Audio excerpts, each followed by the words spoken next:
dem leen gaaw ngeen abonné ci chaîne bi di MD TV 313 bépp jàngale ab am njëriñ rekk lañ ci dugal ngeen partage ko bu baax a baax ñépp mën see jot jërë ngeen jëf.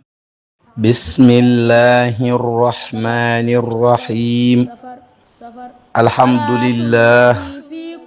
wassalaatu wassalaamu ala rasulillah jërëjëfate Sëriñ Tuuba radiyallahu taala anhu wa nafa'ana bi barakatihi amin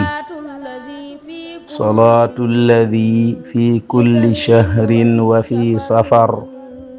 xamaani ala maahin mahal xabsa wa safar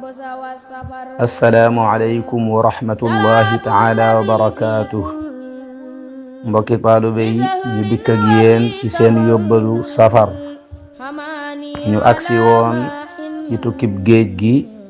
ci nattu yi sëriñ bi tegoo mu toll ci 285 nattu mu ne suta lim lépp waaye nattu bu ci nekk nattu bi yonente la ëpp na waliyu sëriñ bi yenu nattu yépp bokk na ci nattu yooyu am na bis tubaab bi wax ak seen labbe yi seen chefu labbe yi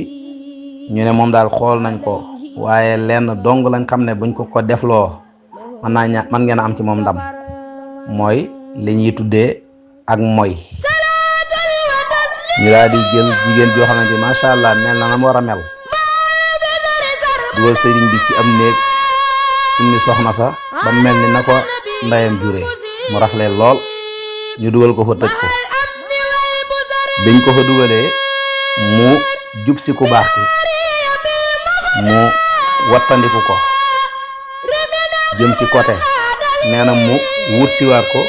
mu wattandiku ko jëm ci côté mu jugi la sëriñ bi sëpp xalima gi ci daa ji wiccax ko mu daal di nekk am mbott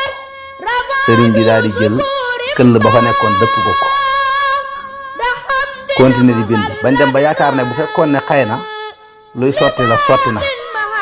ñoom tubaab yi ñu dikk ubbi bañ ubbee gis fa jëmmi sëriñ bi rek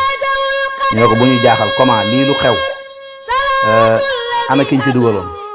bañ ko ci xawee sonal ci niñ ko mën a waxee ci la sëriñ bi dippi këll bi jël xalima gi joxar bi daan ne ci lu am ruux sama jëmm ji laa fi gis ak lii am ko joxar bee rek la ne ñokket jug mel ne ku jóge ci nelaw ñu daal koy lëng mu génn ñu ne ko yow lii lu mu demee mu ne man ba ngeen ma fi dugalee laa noppee xam fu ma nekk te waxoon naa ne lépp luñ ko defloo tam nekk loo xam ne nekkul lu xaraam rek da koy def kiñ day wax Duudu Mambay ab sénégalais la daana guux sàngara yàbbi ko sëriñ bi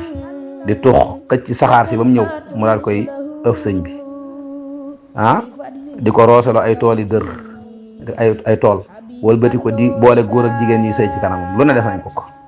lépp rek mu muñ ko kon loolu moo waral màggal gii ñu dégg ma 18 safar ñu ngi tënk foofu di ñaan yàlla ñu àgg ak jàmm ci màggal ga dajee ci ngërëmal sëriñ bi wa axiru da'wana an alhamdulillahi rabbil alamin wassalaamu aleykum wa rahmatullahi taala wa barakatuh. dem leen gaaw ngeen abonné ci chaîne bi di MD TV 313 bépp jàngale ab am njëriñ rekk lañ ci dugal ngeen partage ko bu baax a baax ñépp mën see jot jërë ngeen jëf.